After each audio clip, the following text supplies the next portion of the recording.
So ನೀವು ಮೊದಲೇ ಬಾರಿ ನಮ್ಮ ಚಾನಲ್ನ ನೋಡ್ತಾ ಇದ್ದರೆ ಹಾಯ್, ನಾನು ರೂಪಾ. ಹಾಗೂ ನೀವು ನೋಡ್ತಾ ಇದ್ದೀರ ನಮ್ಮ ಕನ್ನಡ ಚಾನಲ್ ಆದ ಸ್ಮಯ ಕಲಿಕೆ. ನೀವಿನ್ನೂ ನಮ್ಮ ಚಾನಲ್ಗೆ ಸಬ್ಸ್ಕ್ರೈಬ್ ಆಗಿಲ್ಲ ಅಂದರೆ ಈ ಕೂಡಲೇ ಸಬ್ಸ್ಕ್ರೈಬ್ ಮಾಡ್ಕೊಳ್ಳಿ. ಹಾಗೆ ಪಕ್ಕದಲ್ಲಿ ಕಾಣುವ ಬೆಲ್ಲೈಕನ್ನು ಪ್ರೆಸ್ ಮಾಡಿ ಆಲ್ ಅಂತ ಟ್ಯಾಪ್ ಮಾಡೋದನ್ನು ಮರಿಬೇಡಿ.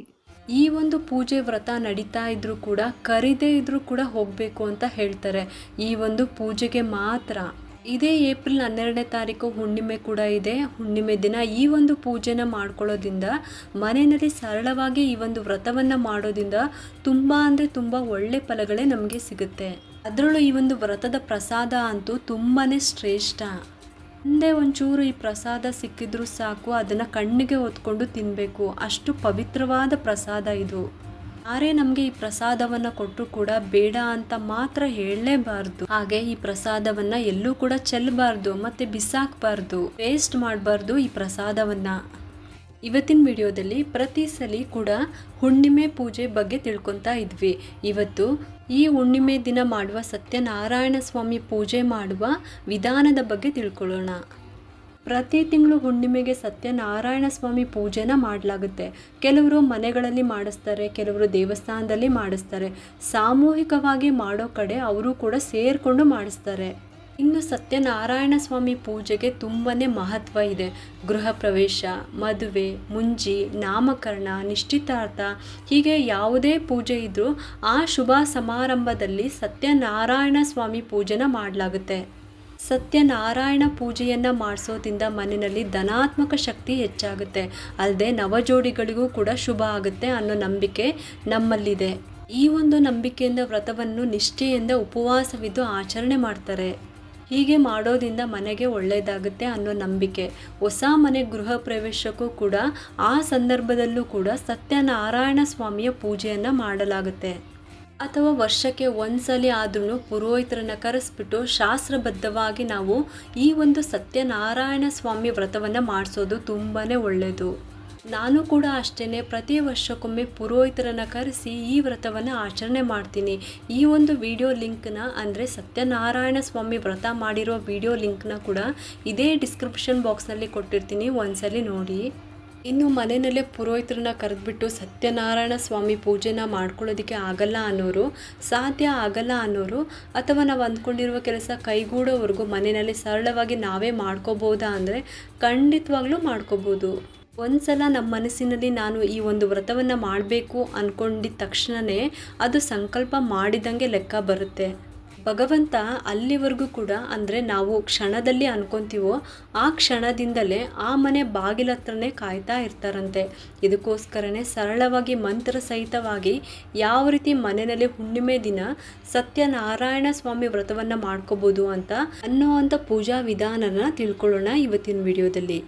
ಮನೆಯಲ್ಲಿ ಹುಣ್ಣಿಮೆ ದಿನ ಸರಳವಾಗಿ ಸತ್ಯನಾರಾಯಣ ಸ್ವಾಮಿ ವ್ರತವನ್ನು ಯಾವ ರೀತಿ ಆಚರಣೆ ಮಾಡ್ಕೋಬೇಕು ಅಂದರೆ ಅತಿ ಮುಖ್ಯವಾಗಿ ಏಕಾದಶಿ ದಿನ, ಯಾವುದೇ ಗುರುವಾರ ಮತ್ತು ಹುಣ್ಣಿಮೆ ದಿನ ನಾವು ಈ ವ್ರತವನ್ನು ಆಚರಣೆ ಮಾಡ್ಕೋಬೋದು. ಸ್ಕಂದ ಪುರಾಣದ ಪ್ರಕಾರ ಸಾಕ್ಷಾತ್ ಶ್ರೀಹರಿಯೇ ನಾರದ ಮುನಿಗಳಿಗೆ ಈ ಒಂದು ಸತ್ಯನಾರಾಯಣ ಸ್ವಾಮಿ ವ್ರತದ ಬಗ್ಗೆ ಮತ್ತು ಉಪವಾಸ ಆಚರಣೆ ಬಗ್ಗೆ ತಿಳಿಸಿರೋದು. ಈ ಒಂದು ವ್ರತವನ್ನು ಮಾಡೋದ್ರಿಂದ ಯಾವ ರೀತಿ ಫಲಗಳು ನಮಗೆ ಸಿಗುತ್ತೆ ಅಂತ ಮೊದಲು ತಿಳ್ಕೊಳ್ಳೋಣ. ಯಾವುದೇ ಶುಭ ಕಾರ್ಯಕ್ಕೆ ಮೊದಲು ಸತ್ಯನಾರಾಯಣ ಸ್ವಾಮಿ ಪೂಜೆನ ಮಾಡಿಸೋದ್ರಿಂದ ಮನೆಯಲ್ಲಿ ಧನಾತ್ಮಕ ಶಕ್ತಿ ತುಂಬಿಕೊಳ್ಳುತ್ತೆ. ಮನೆಯಲ್ಲಿ ಬಂದಿರುವಂಥ ಅತಿಥಿಗಳಿಗೆ ಸತ್ಯನಾರಾಯಣ ಸ್ವಾಮಿ ಪೂಜೆಯ ಪ್ರಸಾದವನ್ನು ಹಂಚೋದ್ರಿಂದ ಅವರು ಕೂಡ ಒಳ್ಳೆ ಮನಸ್ಸಿನಿಂದ ನಮ್ಮನ್ನು ಹರಿಸ್ತಾರೆ. ನಿಶ್ಚಿತಾರ್ಥ, ಮದುವೆ, ಮುಂಜಿ ಈ ರೀತಿ ಕಾರ್ಯಕ್ಕೂ ಮುಂಚೆ ಸತ್ಯನಾರಾಯಣ ಸ್ವಾಮಿ ಪೂಜೆಯನ್ನು ಮಾಡಿಸೋದ್ರಿಂದ ಹೊಸ ಜೋಡಿಗಳಿಗೂ ಕೂಡ ಬದುಕಿಗೆ ಒಳ್ಳೆಯದಾಗುತ್ತೆ. ಗೃಹ ಪ್ರವೇಶ ಮಾಡಿಸುವಾಗ ಈ ಪೂಜೆ ಮಾಡಿಸೋದ್ರಿಂದ ಮನೆಗೂ ಕೂಡ ಒಳ್ಳೆಯದಾಗುತ್ತೆ. ಯಾವುದಾದ್ರೂ ವ್ಯವಹಾರ ಮಾಡೋಕ್ಕೆ ಮುಂಚೆ ಸತ್ಯನಾರಾಯಣ ಸ್ವಾಮಿ ಪೂಜೆಯನ್ನು ಮಾಡಿಸಿ ಆನಂತರ ಆ ಕೆಲಸವನ್ನು ಶುರು ಮಾಡೋದು, ಇದರಿಂದ ಆ ಕೆಲಸದಲ್ಲಿ ಯಶಸ್ಸು ಸಿಗುತ್ತೆ. ಈ ಒಂದು ವ್ರತವನ್ನು ಮಾಡೋದ್ರಿಂದ ಸತ್ಯವಂತರಾಗಿ ಬಾಳೋದಕ್ಕೆ ಪ್ರೇರೇಪಿಸುತ್ತೆ. ಒಳ್ಳೆಯದು ಕೆಟ್ಟದ್ದು ಇದರ ನಡುವೆ ವ್ಯತ್ಯಾಸ ತಿಳಿದುಕೊಳ್ಳುವಷ್ಟು ಜ್ಞಾನ ನಮಗೆ ಬೆಳೆಯುತ್ತೆ. ನಾವು ಕೂಡ ಪೂಜೆ ಮಾಡುವಾಗ ಸಂಪೂರ್ಣವಾಗಿ ದೇವರಿಗೆ ಶರಣಾಗ್ತೀವಿ. ಇದರಿಂದ ಮನಸ್ಸಿಗೆ ನೆಮ್ಮದಿ ಸಿಗುತ್ತೆ. ತಪ್ಪು ಸರಿಗಳ ಬಗ್ಗೆ ನಮ್ಮಲ್ಲಿರುವ ಗೊಂದಲಗಳು ಕೂಡ ಕಡಿಮೆ ಆಗುತ್ತೆ. ಎಂಥದ್ದೇ ಪರಿಸ್ಥಿತಿಯಲ್ಲೂ ಕೂಡ ನಾವು ಸರಿಯಾದ ನಿರ್ಧಾರವನ್ನು ತೆಗೆದುಕೊಳ್ಳೋದಕ್ಕೂ ಕೂಡ ಸಾಧ್ಯ ಆಗುತ್ತೆ. ಬದುಕಿನಲ್ಲಿ ಸತ್ಯಕ್ಕೆ ಹೆಚ್ಚು ಬೆಲೆಯನ್ನು ಕೊಡ್ತೀವಿ. ಸತ್ಯವಂತರಾಗಿ ಬಾಳಬೇಕು ಅಂತ ಬಯಸ್ತೀವಿ. ಸತ್ಯವಂತರಾದರೆ ಮಾತ್ರ ಆ ನಾರಾಯಣನ ಕೃಪೆ ನಮ್ಮ ಮೇಲೆ ಇರುತ್ತೆ. ಮನೆಯಲ್ಲಿ ಆರ್ಥಿಕ ಸ್ಥಿತಿ ಚೆನ್ನಾಗಿರುತ್ತೆ. ನಮ್ಮ ಬಯಕೆ ಎಲ್ಲವೂ ಕೂಡ ಈಡೇರುತ್ತೆ. ಸತ್ಯನಾರಾಯಣ ಸ್ವಾಮಿ ವ್ರತವನ್ನು ಮಾಡೋದ್ರಿಂದ ನಮಗೆ ಎಷ್ಟೆಲ್ಲ ಪ್ರಯೋಜನಗಳು ಅಂತ ಇವಾಗ ತಿಳ್ಕೊಂಡ್ರಿ. ಉಪವಾಸವನ್ನು ಮಾಡಿ ಭಕ್ತಿಯಿಂದ ಕಥೆಯನ್ನು ಹೇಳೋ ಅಂಥದ್ದು ಅಥವಾ ಕೇಳೋ ಅಂಥದ್ದು ಮಾಡಿದ್ರೆ ಈ ದಿನ ಬಯಸಿದ್ದ ಎಲ್ಲ ಫಲಗಳನ್ನು ಪಡೀತಾರೆ. ಯಾರು ಮನೆಗಳಲ್ಲಿ ವರ್ಷಕ್ಕೆ ಒಂದ್ಸಲಿ ಆದ್ರೂ ಸತ್ಯನಾರಾಯಣ ಸ್ವಾಮಿ ಪೂಜೆಯನ್ನು ಮಾಡಿಸಿ ಒಂದು 4 ಜನಕ್ಕಾದರೂ ಪ್ರಸಾದವನ್ನು ಕೊಡೋದು, ಅನ್ನದಾನವನ್ನು ಕೊಡೋದು ಮಾಡುವಂಥದ್ದು, ಈ ಕಥೆಯನ್ನು ಕೇಳೋದಕ್ಕೆ ಅವಕಾಶಗಳನ್ನು ಮಾಡಿಕೊಡೋ ಥರ ಅವರು 1000 ವರ್ಷಗಳಿಂದ ಮಾಡಿದ ಯಾಗಕ್ಕೆ ಸಮಾನಾದ ಫಲವನ್ನು ಪಡ್ಕೊತಾರೆ. ಎಲ್ಲಿ ಸತ್ಯನಾರಾಯಣ ಸ್ವಾಮಿ ಪೂಜೆ ವ್ರತ ನಡೀತಾ ಇದ್ರೂ ಕೂಡ ಕರೀದೇ ಇದ್ರೂ ಕೂಡ ಹೋಗಬೇಕು ಅಂತ ಹೇಳ್ತಾರೆ. ಈ ಒಂದು ಪೂಜೆಗೆ ಮಾತ್ರ.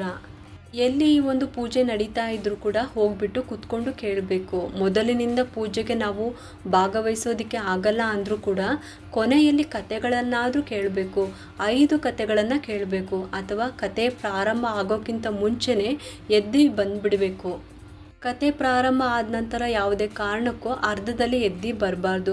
ಒಂದ್ಸಲ ಕುತ್ಕೊಂಡಾದ್ಮೇಲೆ ಕಥೆಯನ್ನು ಕೇಳಿ ಪ್ರಸಾದವನ್ನು ಸ್ವೀಕರಿಸಿಕೊಂಡೇ ಹೋಗಬೇಕು. ಈ ಥರ ನಾವು ಸತ್ಯನಾರಾಯಣ ಸ್ವಾಮಿಯ ಕಥೆಯನ್ನು ಕೇಳೋದ್ರಿಂದ, ಪ್ರಸಾದವನ್ನು ಸ್ವೀಕರಿಸೋದ್ರಿಂದ ಸೇವೆ ಮಾಡೋರ್ಗೂ ಕೂಡ, ಕಥೆಯನ್ನು ಕೇಳೋರ್ಗೂ ಕೂಡ, ಪ್ರಸಾದ ಸ್ವೀಕರಿಸಿದವ್ರಿಗೂ ಕೂಡ ತುಂಬ ಒಳ್ಳೆ ಫಲಗಳೇ ಸಿಗುತ್ತೆ ಅಂತ ಹೇಳ್ತಾರೆ. ಇದನ್ನು ಸಾಕ್ಷಾತ್ ಶ್ರೀಹರಿಯ ಸ್ಕಂದ ಪುರಾಣದಲ್ಲಿ ನಾರದ ಮುನಿಗಳಿಗೆ ಹೇಳಿರುವಂಥದ್ದು. ಈ ಸತ್ಯನಾರಾಯಣ ಸ್ವಾಮಿ ಪ್ರಸಾದಕ್ಕೂ ವ್ರತಕ್ಕೂ ಮತ್ತು ಕತೆಗೂ ಕೂಡ ತುಂಬಾ ಮಹತ್ವ ಇದೆ. ಸತ್ಯನಾರಾಯಣ ಸ್ವಾಮಿ ಪೂಜೆನ 4 ವರ್ಷ ಮಾಡಿಸ್ಬೇಕಾಗುತ್ತೆ. ಮೊದಲನೇ ವರ್ಷ ಸಂಕಲ್ಪದ ಪೂಜೆ ಆಗಿರುತ್ತೆ. ಇನ್ನು 3 ವರ್ಷ ನಾವು ಮಾಡಲೇಬೇಕು. ಇದಕ್ಕೋಸ್ಕರನೇ 4 ವರ್ಷ ಮಾಡಲೇಬೇಕಾಗುತ್ತೆ. ಅಥವಾ 1 ವರ್ಷ ಮಾಡಿ ನಿಲ್ಲಿಸ್ತೀವಿ ಅಂದರೆ ಅದು ನಿಮ್ಮ ಅನುಕೂಲಕ್ಕೆ, ನಿಮ್ಮ ಇಷ್ಟಕ್ಕೆ ಬಿಟ್ಟಿದ್ದು. ಅಥವಾ ಪ್ರತಿ ಹುಣ್ಣಿಮೆ ದಿನ ಸರಳವಾಗಿ ನಾವೇ ಮನೆಯಲ್ಲಿ ಈ ಒಂದು ವ್ರತವನ್ನು ಮಾಡ್ತೀವಿ ಅಂತ ಸಂಕಲ್ಪ ಮಾಡಿಕೊಂಡ್ರು 1 ವರ್ಷ ಹುಣ್ಣಿಮೆಗೂ ಕೂಡ ಈ ವ್ರತನ ನೀವು ಮಾಡಬೇಕಾಗುತ್ತೆ. ಅಥವಾ 4 ತಿಂಗಳು ಮಾಡ್ತೀವಿ ಅಂತ ನೀವು ಸಂಕಲ್ಪ ಮಾಡಿಕೊಂಡು 4 ತಿಂಗಳು ಮಾಡಿ ಆಮೇಲೆ ಉದ್ಯಾಪನೆಯನ್ನು ಮಾಡ್ಕೋಬೇಕಾಗುತ್ತೆ. ಈ ಪೂಜೆಗೆ ಸತ್ಯನಾರಾಯಣ ಸ್ವಾಮಿಯ ವ್ರತದ ಬುಕ್ಕು ತಗೊಳ್ಬೇಕಾಗುತ್ತೆ. ಮತ್ತು ಗ್ರಂಥಿಗೆ ಅಂಗಡಿನಲ್ಲೆಲ್ಲ ಕೂಡ ಸಿಗುತ್ತೆ ಈ ಬುಕ್ಕು. ಬುಕ್ ಸ್ಟೋರ್ನಲ್ಲೂ ಕೂಡ ಸಿಗುತ್ತೆ ಈ ಬುಕ್ಕು. ಸತ್ಯನಾರಾಯಣ ಸ್ವಾಮಿಗೆ 16 ಬಗೆಯ ಪೂಜೆಗಳಿರುತ್ತೆ. ನಾವಿಲ್ಲಿ ಸರಳವಾಗಿ ಯಾವ ರೀತಿ ಪೂಜೆ ಮಾಡ್ಕೋಬೇಕು ಅಂತ ತಿಳ್ಕೊಳ್ಳೋಣ. ಏಕಾದಶಿ ದಿನ ಶುಕ್ಲ ಪಕ್ಷದ ಯಾವುದೇ ಗುರುವಾರ ಅಂದರೆ ಅಮಾವಾಸ್ಯೆ ಕಳೆದ ನಂತರ ಯಾವುದೇ ಗುರುವಾರ ಮತ್ತು ಹುಣ್ಣಿಮೆ ದಿನ ನಾವು ಸತ್ಯನಾರಾಯಣ ಸ್ವಾಮಿ ಪೂಜೆನ ಮಾಡ್ಕೋಬೋದು. ಸತ್ಯನಾರಾಯಣ ಸ್ವಾಮಿ ಪೂಜೆ ಮಾಡ್ತೀವಿ ಅಂತ ಸಂಕಲ್ಪ ಮಾಡಿದ ಮೇಲೆ ಹಿಂದಿನ ದಿನವೇ ಮನೆಯಲ್ಲಿ ಶುದ್ಧಿ ಮಾಡ್ಕೋಬೇಕು. ಪೂಜಾ ಸಾಮಗ್ರಿಗಳನ್ನು ಕ್ಲೀನ್ ಮಾಡ್ಕೋಬೇಕು. ಮನೆಯ ಜೊತೆ ದೇಹ ಶುದ್ಧಿ ಕೂಡ ಇರಬೇಕು. ಅಂದರೆ ಬ್ರಹ್ಮಚರ್ಯವನ್ನು ಪಾಲಿಸಬೇಕು ಹಿಂದಿನ ದಿನವೇ.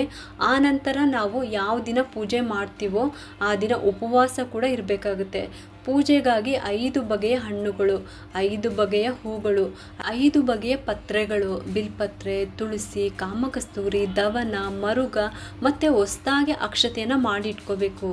ಇನ್ನು ಯಾವ ಶುಭ ಮುಹೂರ್ತದಲ್ಲಿ ಪೂಜೆ ಮಾಡ್ಬೋದು? ಬೆಳಗ್ಗೆ ಬ್ರಾಹ್ಮಿ ಮುಹೂರ್ತ, ಅಭಿಜಿತ್ ಮುಹೂರ್ತ, ಗೋಧೂಳಿ ಮುಹೂರ್ತ. ಸತ್ಯನಾರಾಯಣ ಸ್ವಾಮಿಗೆ ಪ್ರಿಯವಾದ ನೈವೇದ್ಯ ಅಂದರೆ ಸಜ್ಜಿಗೆನೂ ಕೂಡ ಮಡಿಯಾಗಿ ಮಾಡಿ ಇಟ್ಕೋಬೇಕು. ಈ ಒಂದು ಕಳಶಕ್ಕೆ ಮಾವಿನ ಎಲೆಯನ್ನು ಉಪಯೋಗಿಸ್ಕೋಬೇಕು. ಪ್ರತಿದಿನ ನೀವು ಮಾಡುವಂಥ ಕಳಶವನ್ನು ಬಿಟ್ಟು ಇನ್ನೊಂದು ಕಳಶವನ್ನು ಇಟ್ಕೋಬೇಕು. ಮೊದಲು ನೀವು ಯಾವ ಜಾಗದಲ್ಲಿ ಕಳಶವನ್ನು ಮಾಡ್ಕೋಬೇಕು ಅಂದ್ಕೊಂಡಿದ್ದೀರೋ ಪೂರ್ವಾಭಿಮುಖವಾಗಿ ಅಥವಾ ಉತ್ತರಾಭಿಮುಖವಾಗಿ ಕಳಶವನ್ನು ಇಟ್ಕೋಬೇಕು. ಗೋಮೂರ್ತದಲ್ಲಿ ಆ ಜಾಗವನ್ನು ಒರೆಸಿ ನಂತರ ಕಳಶವನ್ನು ಇಡಬೇಕು. ಅಲ್ಲಿ ಒಂದು ಮಣೆ ಮೇಲೆ ಅಷ್ಟದಳ ಪದ್ಮ ರಂಗೋಲಿನ ಹಾಕಬೇಕು. ರಂಗೋಲಿಗೆ ಅರಿಶಿನ, ಕುಂಕುಮ, ಅಕ್ಷತೆ, ಬಿಡಿ ಹೂಗಳನ್ನು ಹಾಕಬೇಕು. ಅದ್ರ ಮೇಲೆ ಸ್ವಲ್ಪ ಅಕ್ಕಿನ ಹಾಕಿ ಇದ್ರ ಮೇಲ್ಗಡೆ ಕಳಶವನ್ನು ಪ್ರತಿಷ್ಠಾಪನೆ ಮಾಡಬೇಕು. ತಾಮ್ರ ಅಥವಾ ಬೆಳ್ಳಿಯ ಚೆಂಬಿನ ಕಳಶವನ್ನು ಉಪಯೋಗಿಸ್ಕೋಬೋದು. ಇನ್ನು ಕಳಶದ ತುಂಬ ನೀರನ್ನು ತುಂಬಿಸ್ಬಿಟ್ಟು ನೀರಿಗೆ ಅರಿಶಿನ, ಕುಂಕುಮ, ಅಕ್ಷತೆ, ಬಿಡಿ ಹೂವನ್ನ ಹಾಕಬೇಕು. 5-6 ಲಾವಂಚ, ಮಾವಿನ ಎಲೆಗಳನ್ನು ಇಟ್ಬಿಟ್ಟು ಅದ್ರ ಮೇಲೆ ತೆಂಗಿನಕಾಯಿನ ಇಟ್ಬಿಟ್ಟು ತೆಂಗಿನಕಾಯಿಗೂ ಕೂಡ ಗಂಧ, ಅರಿಶಿನ, ಕುಂಕುಮ, ಹೂವಿನಿಂದ ಅಲಂಕಾರವನ್ನು ಮಾಡಬೇಕು. ಎರಡೂ ಕಡೆ ಬಾಳೆ ಕಂಬವನ್ನು ಇಡಬೇಕು. ತುಂಬ ಅಂದರೆ ತುಂಬ ಒಳ್ಳೆಯದು. ಫೋಟೋ ಇದ್ದರೆ ಕಳಶದ ಹಿಂಭಾಗಕ್ಕೆ ಫೋಟೋ ಇಡಿ. ಫೋಟೋಗೂ ಕೂಡ ತುಳಸಿ ಹಾರವನ್ನು ಹಾಕಬೇಕು. ನಂತರ ಗೆಜ್ಜೆ ವಸ್ತ್ರನ ಹಾಕಬೇಕು. ಎಲೆ, ಅಡಿಕೆ, ಹಣ್ಣುಗಳನ್ನು ಕಳಶದ ಮುಂದೆ ಒಂದು ತಟ್ಟೆಯಲ್ಲಿ ಇಡಬೇಕು. ಒಂದು ಪಂಚಪತ್ರೆಯಲ್ಲಿ ನೀರನ್ನು ತುಂಬಿಸಿ ಇಟ್ಕೋಬೇಕು. ಅರಿಶಿನ, ಕುಂಕುಮ, ಅಕ್ಷತೆ, ತುಳಸಿ, ಪತ್ರೆಗಳು, ನೈವೇದ್ಯಕ್ಕೆ ಸಜ್ಜಿಗೆ, ಬಿಡಿ ಹೂಗಳು ಇದೆಲ್ಲವನ್ನು ಸಿದ್ಧ ಮಾಡಿ ಇಟ್ಕೋಬೇಕು. ನಿಮ್ಮ ಹತ್ತಿರ ಲಕ್ಷ್ಮೀ ನಾರಾಯಣರ ವಿಗ್ರಹ ಅಥವಾ ಲಕ್ಷ್ಮೀ ವಿಗ್ರಹ ಇದ್ದರೆ ಗಣಪತಿ, ಲಕ್ಷ್ಮೀ ನಾರಾಯಣರ ವಿಗ್ರಹಕ್ಕೆ ಪಂಚಾಮೃತ ಅಭಿಷೇಕವನ್ನು ಮಾಡ್ಕೋಬೇಕು.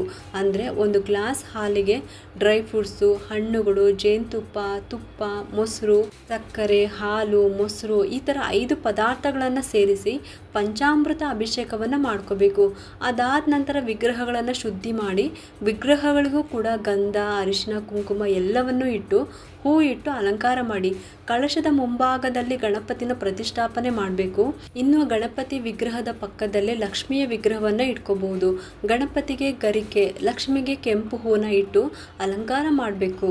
ಮೊದಲು ಸಂಕಲ್ಪವನ್ನು ಮಾಡ್ಕೋಬೇಕು. ನಂತರ ಕಳಶ ಪೂಜೆನ ಮಾಡ್ಕೋಬೇಕು. ನಂತರ ಗಣಪತಿ ಪ್ರಾರ್ಥನೆಯನ್ನು ಮಾಡ್ಕೋಬೇಕು. ನಂತರ ಮನೆ ದೇವರ ಪ್ರಾರ್ಥನೆ ಮಾಡ್ಕೋಬೇಕು. ಇದಾದಮೇಲೆ ನವಗ್ರಹಗಳ ಪ್ರಾರ್ಥನೆ ಮಾಡಬೇಕು. ಸತ್ಯನಾರಾಯಣ ಸ್ವಾಮಿಯ ವ್ರತ ಕಥೆನಲ್ಲಿ ಈ ಬುಕ್ನಲ್ಲಿ ನವಧಾನ್ಯಗಳನ್ನು ಯಾವ ರೀತಿ ಜೋಡಿಸ್ಕೋಬೇಕು, ಯಾವ್ಯಾವ ಮಂತ್ರಗಳನ್ನು ಹೇಳ್ಕೋಬೇಕು ಅದನ್ನೆಲ್ಲ ಕೊಟ್ಟಿರ್ತಾರೆ. ನಾವು ಮನೆಯಲ್ಲಿ ಸರಳವಾಗಿ ಪೂಜೆ ಮಾಡೋದ್ರಿಂದ ನಾವು ನವಗ್ರಹಗಳ ಚಿಕ್ಕ ಮಂತ್ರನ ಹೇಳ್ಕೋಬಹುದು. ಆನಂತರ ಮಹಾಲಕ್ಷ್ಮಿ ಸ್ತೋತ್ರಗಳನ್ನು ಹೇಳ್ಕೊಂಡು ಪೂಜೆ ಮಾಡಬೇಕು. ಲಕ್ಷ್ಮಿ ಅಷ್ಟೋತ್ತರ ಹೇಳ್ತಾ ಕುಂಕುಮದಿಂದ ಅರ್ಚನೆ ಮಾಡ್ಕೋಬೇಕು.